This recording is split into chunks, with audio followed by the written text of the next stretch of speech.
Right big TV digital లో చూస్తున్నాం. ఇటు శ్రీకాకుళం జిల్లా ఇచ్చాపురంలో ఒక ఘటన చోటు చేసుకుంది.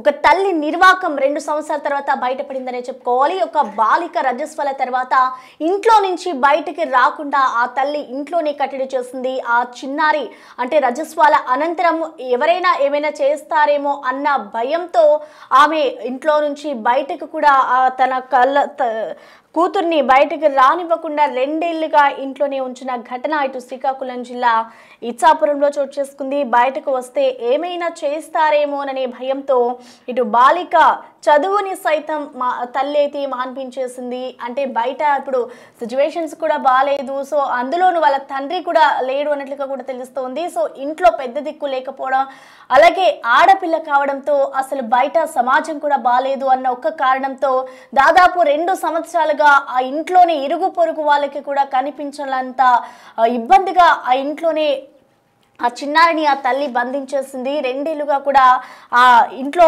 బయట వాళ్ళకి కూడా తెలియకుండా ఇంట్లోనే ఉండడంతో ఎట్టకేలకు ఇటు ఐసిడిఎస్ చొరవతో అయితే బాలిక బయటకు వచ్చింది. ఇటు భాగ్యలక్ష్మి నరసింహరాజు దంపతులకు ఒక కూతురు ఉంది. సో ఇటు 10 ఏళ్ల క్రితం నరసింహరాజు మరణించాడు. ఆ తర్వాత 2 ఏళ్ల క్రితం 9వ తరగతి చదువుకుంటున్న క్రమంలో చిన్నారి రజస్వల అయింది బాలిక. సో అప్పటి నుంచి కూడా బాలికని తల్లి ఇంట్లోనే ఉంచింది. కనీసం పొరుగు వారికి కూడా కనిపించకుండా ఆమె ఆ బాలికపై అయితే చర్యలు తీసుకుని ఇంట్లోనే బంధించేసింది. ఈ సమాచారం అంతా ఐసిడిఎస్ అధికారులకు తెలియడంతో వారంతా అక్కడికి చేరుకొని చిన్నారిని అయితే ఎట్టకేలకు బయటకు తీసుకొచ్చారు. ఇంటి పక్కన పొరుగు వారికి కూడా కనిపించకుండా తల్లి ఇంత కట్టడి చేసింది అనంటే బయట సిచ్యువేషన్స్ బాగోలేకనే ఎవరైనా ఏమైనా చేస్తారేమో నా కూతురుని అన్న భయంతో, అంటే బతకడానికి కూడా ఎంతో భయంగా ఉందని చెప్పుకోవాలి. సో సమాజం కూడా ఏ టైంలో ఎవరు ఎలా ఉంటారో ఇంట్లో ఉన్న వాళ్ళని కూడా నమ్మడానికి లేదు అన్న కారణంతో ఆ ఒక్క కారణంతోనే ఇంటి పక్కన వాళ్ళు ఆ బాలికకి సంబంధించిన సమాచారం అడిగినా కూడా వాళ్ళని బూతులు తిట్టడం, వాళ్ళ మీద విరుచుకుపడడం తల్లి చేస్తూ ఉంది అంటూ కూడా స్థానికులు చెప్తూ ఉన్నారు. సో ఈ విషయాన్ని అక్కడే ఉన్న స్థానికులంతా ఐసిడిఎస్ అధికారులకు సమాచారం ఇచ్చారు. సో వెంటనే అక్కడికి ఐసిడిఎస్ అధికారులు చేరుకొని ఆ చిన్నారిని, ఆ బాలికని అయితే బయటకు తీసుకొచ్చారు. సో ఆ తల్లి వేదన కూడా మనం చూడొచ్చు. ఒకవైపు చిన్నారి అదే ఇంట్లో మగ్గిపోతూ ఉంది. సో బయట ప్రపంచం అంటే ఏంటో తెలియకుండా తల్లి బంధించడం ఒక తప్పు అయితే, ఇటు చూసుకుంటే బయట సిచ్యువేషన్స్ కూడా బాగాలేకపోవడం, ఆ తల్లికి సంబంధించి కూడా మనం ఒక వర్షన్ కూడా చూడొచ్చు. ఎందుకంటే బయట సిచ్యువేషన్స్ బాగోవు, అండ్ అలాగే బయట సమాజం కూడా ఎటు సైడ్ నుంచి ఎలా వస్తుందో, స్కూల్కి వెళ్ళినా సేఫ్ లేదు, బయట రోడ్ల మీద వెళ్ళిన ఆడపిల్లలకి సేఫ్ లేదు, ఎక్కడ ఇంటి పక్కన వాళ్ళతో కూడా ఇప్పుడున్న రోజుల్లో ఆ సేఫ్ లేదు అన్న కారణంతోనే తన కూతురిని బంధించాను అన్న ఒక కోణం కూడా కనిపిస్తోంది. సో ఓవరాల్గా చూసుకుంటే గత 2 సంవత్సరాల నుంచి కూడా ఆ బాలిక ఇంట్లోనే ఉండిపోవడంతో ప్రపంచానికే దూరం అయిపోయిందనే చెప్పుకోవాలి. అంటే అన్ని రోజుల నుంచి కూడా ప్రపంచాన్ని చూడకుండా, అంటే సూర్యుడు వచ్చిపోయే టైం కూడా తెలియకుండా తల్లి బంధించేసిన ఘటన ఇటు ఇచ్చాపురంలో చోటు చేసుకుంది. అసలు ప్రజెంట్ ఇటు ఐసిడిఎస్ అధికారులు ఇటు స్థానికులు ఇచ్చిన సమాచారంతో అక్కడికి చేరుకొని ప్రస్తుతం అయితే ఆ బాలికని బయటకు తీసుకొచ్చారు. అంటే ఇన్ని రోజులు ఇంట్లోనే ఉండిపోవడంతో ఆమె మానసికంగా కానివ్వచ్చు, అలాగే చదువుకి కూడా దూరం అయిపోయింది కాబట్టి అసలు ఏ విధంగా ఆమె మనోవేదనకి గురైంది అనే దాని మీద కూడా ఇప్పటికే ఐసిడిఎస్ అధికారులు ఆమెని తీసుకుని వెళ్తున్న దృశ్యాలు కూడా మనం చూడవచ్చు. అసలు మొత్తానికి ఘటనకి సంబంధించిన మోర్ డీటెయిల్స్ ని శ్రీకాకుళం నుంచి మా ప్రతినిధి షణ్ముఖ్ మనకి లైన్ లో అందుబాటులో ఉన్నారు. షణ్ముఖ్, మనం చూస్తున్నాం గత 2 సంవత్సరాల నుంచి కూడా తల్లి ఒకటే ఇంట్లో బాలికని బంధించేసింది. సో దీన్ని ఏ విధంగా చూడాలంటారు? అంటే తల్లి చెప్తున్న మాటలు మనం చూస్తే అసలు బయటకి వస్తే ఏమైనా చేస్తారేమో భయంతో నేను ఉంచేశాను అంటూ కూడా ఒక వర్షన్ వినిపిస్తోంది. అసలు ఎలా చూడాలంటే ఒకవైపు బాలిక కూడా మానసికంగా దీనికి సంబంధించి ఆమె ఏమి చెప్పుకోలేకపోతుంది. సో ఎలా చూడాలంటారు షణ్ముఖ్?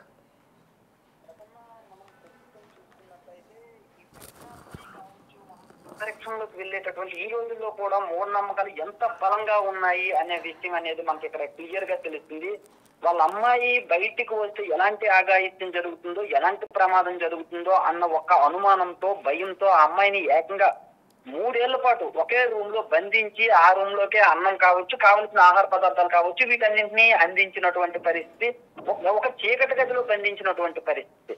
ఎందుకంటే 2022లో అమ్మాయి మెచ్యూర్ అయ్యింది. ఆ తర్వాత ఒకసారి బయటకు వచ్చేటప్పుడు స్కూల్ నుంచి వచ్చేటప్పుడు ఒకసారి అమ్మాయి కింద పడిపోయిందని చెప్పేసి తెలుస్తుంది. ఆ కింద పడిపోవడం కారణంగా అమ్మాయి మెచ్యూర్ అయిన తర్వాత బయటకు వచ్చింది కాబట్టి కింద పడిపోయింది, దెబ్బ తగిలింది కాబట్టి ఈ అమ్మాయిని బయటికి పంపించకూడదు అనేటటువంటి ఒక కారణం కావచ్చు. రెండోది ఇంకా బయట ఆ అమ్మాయిల పైన కావచ్చు, ఈ ఘటనలన్నీ అమ్మాయిల పైన కొంతమంది అఘాయిత్యం చేస్తున్నటువంటి ఘటనలు కావచ్చు, వీటన్నింటినీ కూడా దృష్టిలో పెట్టుకుని ఆమె ఒక అనుమానంతో, ఒక భయంతో, ఒక మూఢనమ్మకంతో బయటికి పంపించకుండా కంప్లీట్ గా రూమ్ లో బంధించినటువంటి కారణంగా అమ్మాయి ఏకంగా 3 ఏళ్ల పాటు ఆ చీకటి గదిలోనే ఉండడం కారణంగా అమ్మాయి మానసిక పరిస్థితి కావచ్చు, ఆరోగ్య పరిస్థితి కావచ్చు, కంప్లీట్ గా ఒక్కసారిగా మనకు చెప్తున్నటువంటి పరిస్థితి మనకు క్లియర్ గా అర్థమవుతుంది.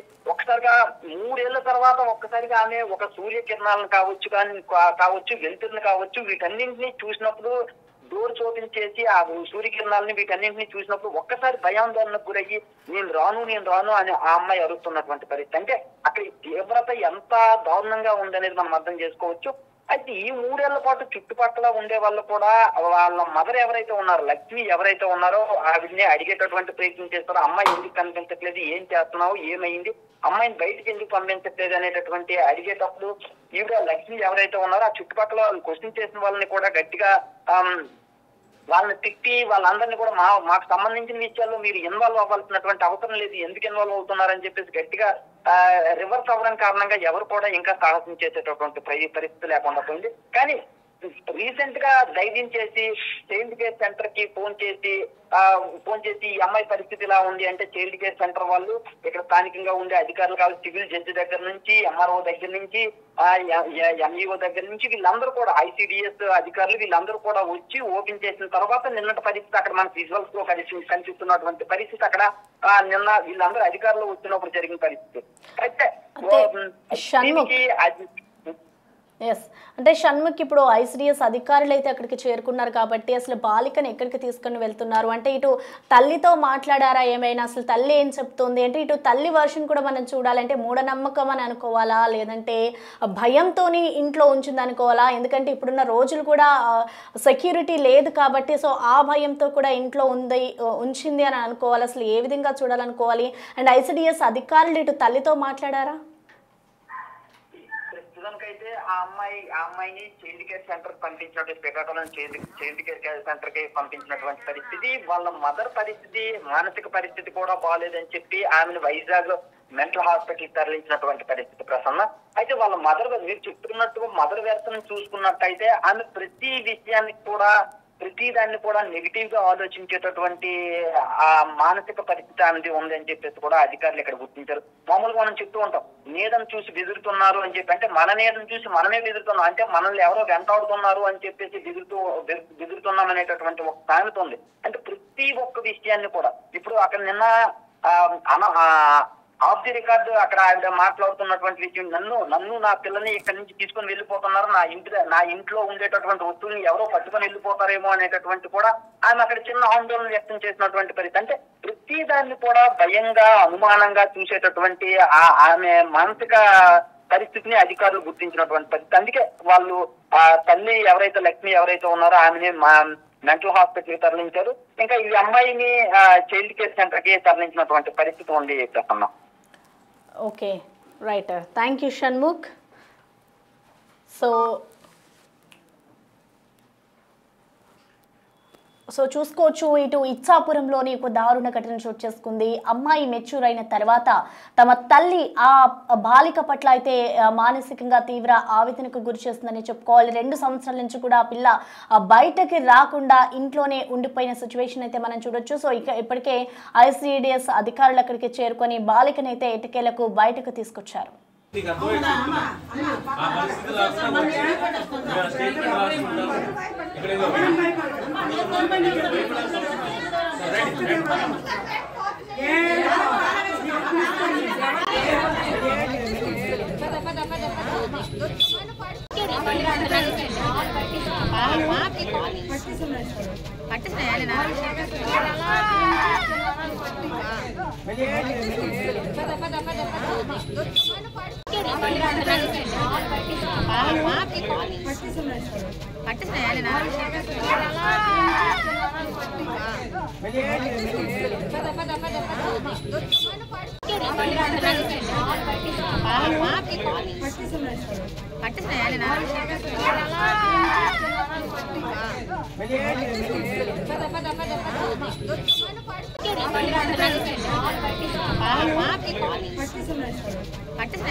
బయటికి పంపించుకుంటే అలాగే ఇంట్లో చదివించుకుని చేయగలరు. స్వర్ణభద్ర చదువుతుంది.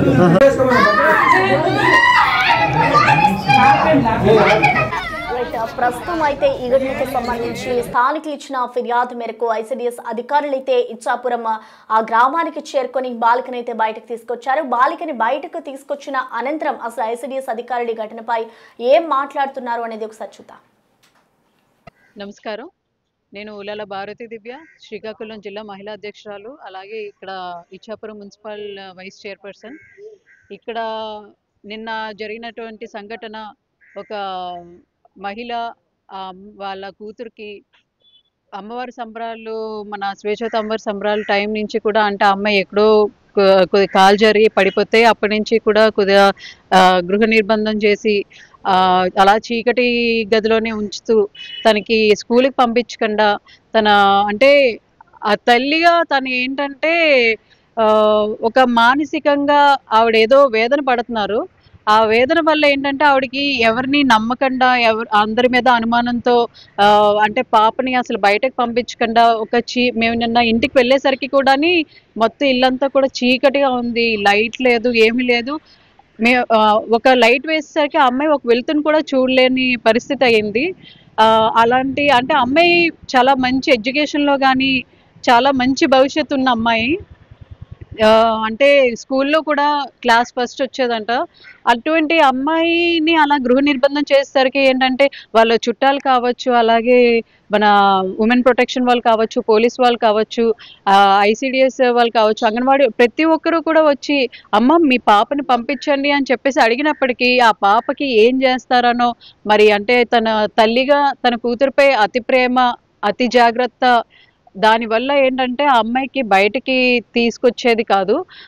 దానివల్ల ఏంటంటే అమ్మాయి భవిష్యత్తు పోతుందని మేమందరం ఆలోచించడం జరిగింది. కానీ తను ఏంటంటే అర్థం చేసుకోకుండా తను మానసికంగా కొద్దిగా సైకలాజికల్ ప్రాబ్లం కూడా ఉండడం వల్ల ఏంటంటే తను ఎవరిని నమ్మేది కాదు.